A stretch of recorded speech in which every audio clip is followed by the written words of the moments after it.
लक्ष इकडे आहे असं समजून मी कविता सादर करतोय. कवितेचं नाव आहे वड म्हणला बाई तुला दोन्ही हात जोडले. काही नाही, साधी कल्पना आहे. वडामधला आणि त्या बाई मधला तो संवाद आहे, बाकी दुसरं तिसरं काही नाही. एक बाई लगबगीनं पूजेसाठी आली. एक बाई लगबगीनं पूजेसाठी आली. भक्तिभावाने वडाला चक्रा मारू लागली. भक्तिभावाने वडाला चक्रा मारू लागली. वड देवा पूजा पदरात घे. वड देवा पूजा पदरात घे.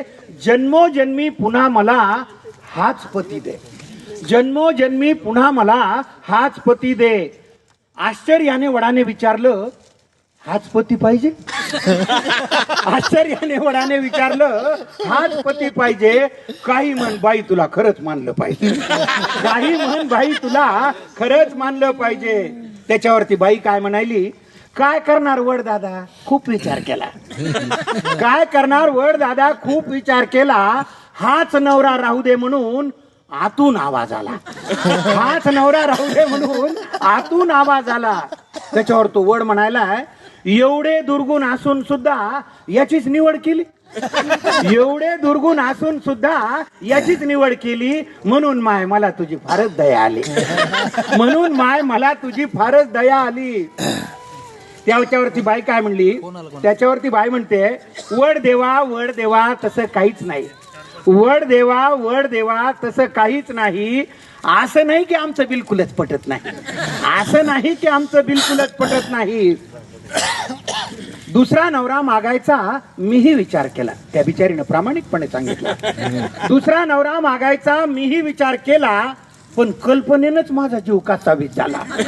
पण कल्पनेनंच माझा जीव कासावीस झाला. जास्तच बिलिंदर निघाल्यावर मग काय करायचं?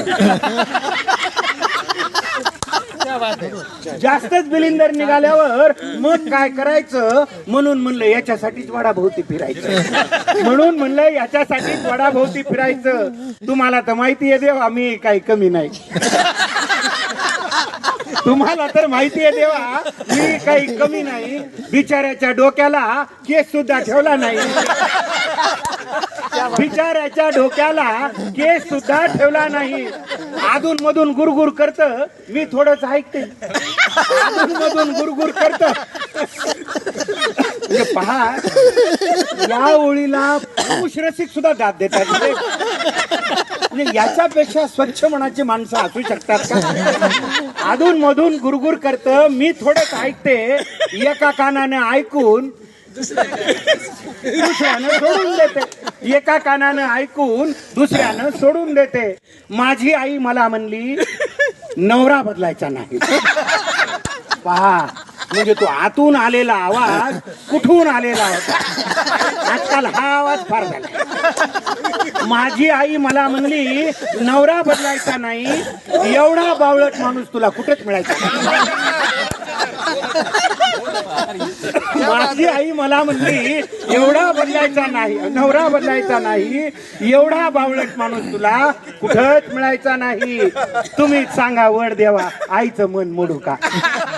तुम्हीच सांगा वड देवा, आईचं मन मोडू का? नशिबाने मिळालेलं चांगलं माणूस सोडू का? नशिबाने मिळालेलं चांगलं माणूस सोडू का?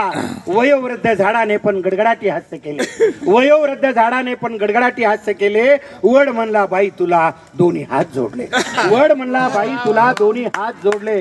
शेवटच्या 4 ओळीकडे आपण विशेष लक्ष द्यावं आणि त्याला आशीर्वाद द्यावे. त्या 4 ओळीला कविता लिहिली कशासाठी? शेवटी वड काय म्हणतोय, न विसरता दरवर्षी पूजेसाठी येत जा. न विसरता दरवर्षी पूजेसाठी येत जा. झाडांसाठी आयुष्यातला थोडा वेळ देत जा. झाडांसाठी आयुष्यातला थोडा वेळ देत जा. धन्यवाद.